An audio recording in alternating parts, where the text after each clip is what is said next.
Time now for another In the Legal Know with Vincent J. Russo. And today, Vincent is taking a look at the pros and cons of reverse mortgages. And we're going to begin with just a little refresher because you gave us a little bit of the basics last week. But now, so let's refresh us on reverse mortgages. Okay, will do.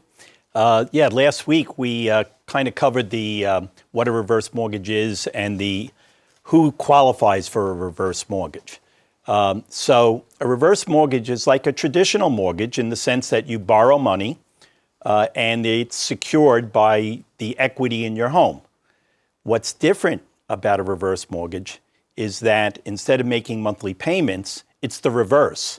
There are no payments that you have to make during your lifetime as long as you're living in the home. Okay, that sounds wonderful. Let's talk about the benefits. Okay, so there are significant advantages to a reverse mortgage, and we're talking about really for seniors.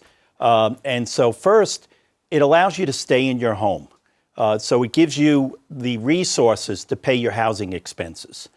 You have more financial freedom, so you can use those monies to pay for living expenses, to take a vacation, to enhance your lifestyle. You can pay off debts. So if you have credit card debt with high interest rates, you could pay those debts off, and that'll help with the cash flow. And then lastly, if you're married, your spouse can stay in the home even after you pass away or if you're in a nursing home. Okay, advantages. Let's talk about, there's got to be disadvantages. There's always disadvantages, Always. right? There's ups and downs to everything, right? That's right. And so let's take a look at that. Your home equity will shrink, which means as time goes on, the loan balance increases because you're not making payments every month. And so if later you want to sell your home while you're alive, there'll be less equity. You will incur high upfront costs. So that can be, it's more expensive taking a reverse mortgage. You'll have reduced your heirs' inheritance. So your heirs are going to inherit less because there's going to be a debt on your house. And you may lose your home to foreclosure.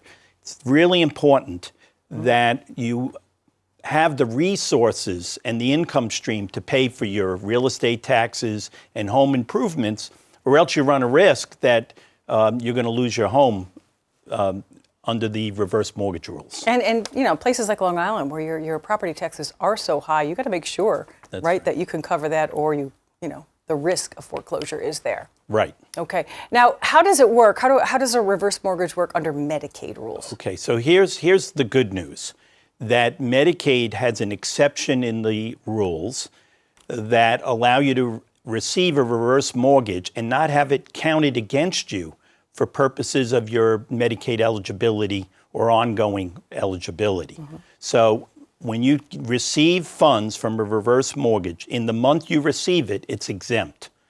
If you don't spend it, though, it counts as an asset the following month. So if you're looking at Medicaid, you typically want to do a reverse mortgage like a credit line. So you pull the money out in the month you need it, you spend it that month, and then you don't have any problems. Mm-hmm. Okay, so our viewers are saying, you know, I don't know if this is good for me. Who is this best suited for, and who is it not best suited for? Okay, so I would say that the person who it's best suited for is someone who wants to stay in their home and they have the ability, healthcare-wise, to stay in their own home.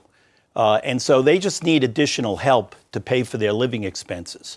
So that would be the second component for someone who's a candidate. They just need additional monies to pay for housing, living expenses, perhaps pay for care or enhance their lifestyle. They've considered the needs of their heirs. So in the bigger scheme of things, that value of the home is going to shrink over time. The heirs are going to inherit less. So that needs to make sense and be okay with the owner of the home, the parent typically. And you have sufficient funds to cover the ongoing needs, costs of the house, your needs and the cost of the house. So as we said, it could result in a foreclosure if you don't stay on top of it and pay your bills. Okay. Who does it not make sense for? Okay, it doesn't make sense for someone whose health is tenuous. So they may need to move into assisted living or a nursing home in the near future. So a reverse mortgage wouldn't make sense in that situation. Or perhaps if they have a health care need, they would likely move in with other family members. So leaving the house triggers a termination of the mortgage, and you have to pay it off if you're not living there for more than 12 months. So someone who, after they receive the monies, don't have sufficient resources to continue to take care of the house. That would not be a good situation.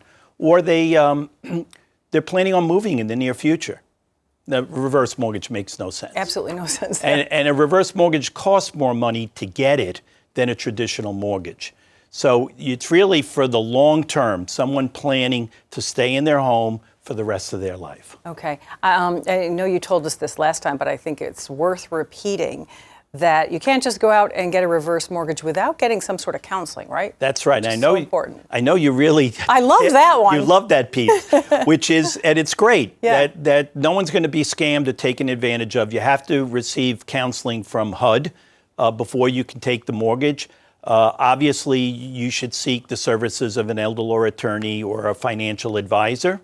And we have a free pamphlet at our law firm on reverse mortgages that can be downloaded online at vjrusso.com/resources, or you can call our office. Oh, okay. Yeah. As always, it can be a game changer for some seniors. Really help them stay in their homes, if they need that financial help. But as always, seek professional advice, really, from the experts, because none of us are experts, except for you. No, makes sense. Okay, Vincent, thank you so much. Thank you.